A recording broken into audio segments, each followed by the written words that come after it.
स्फूर्ती महिला संस्थेचा उपक्रम 8 नोव्हेंबर 2025 रोजी स्फूर्ती महिला संस्थेने अंबरनाथ तालुक्यातील कुशिवली या आदिवासी पाड्यावर भेट दिली. पाड्यावर पोहोचताच महिलांनी त्यांचं चांगलं स्वागत केलेलं आहे.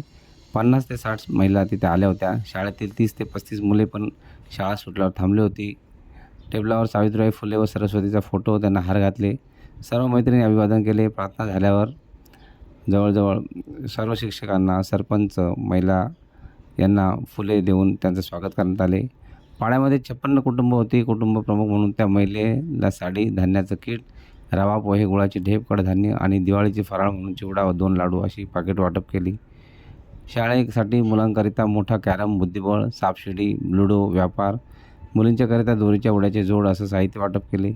मुलांच्या बौद्धिक स्पर्धा घेतल्या व स्पर्धकांना water bag, tiffin box, face powder, कडधान्याच्या पिशव्या, साबण अशी बक्षिसे दिली.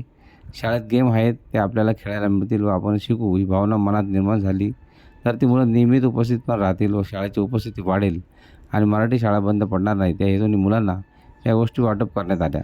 नोटबुक्स, कंपार्टमेंटच्या पेन अशी शालेय वस्तूही वाटप करण्यात आल्या. पाड्यावरील महिला सतत कामात व्यस्त असतात. शेतात काम करणे व शेतावरून घरी येणे ही चूल वाट पाहत असते आणि इतके कष्ट करूनही घरात तुडवलाच असतो. म्हणूनच 8 दिवस परेल व संस्थेच्या बजेटमध्ये बसेल इतके अन्नधान्याची मदत केली जाते. व दुसरे म्हणजे त्या महिलांना या निमित्ताने बाहेर पडून 4 महिलांच्यामध्ये राहता येते. या कामाची ओळख होते.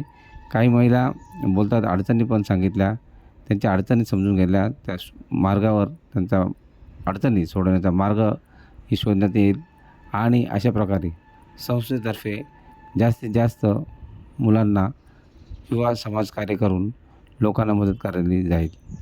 17 वर्षे सतत सुरू असलेले हे सहकार्याने वस्तूच्या रूपात मिळणाऱ्या देणगी संस्था सामाजिक कार्य करत आहे. या सर्व देणगीदारांचेही खूप खूप आभार. Report Dombivli fast, Ambernath, Kushivali.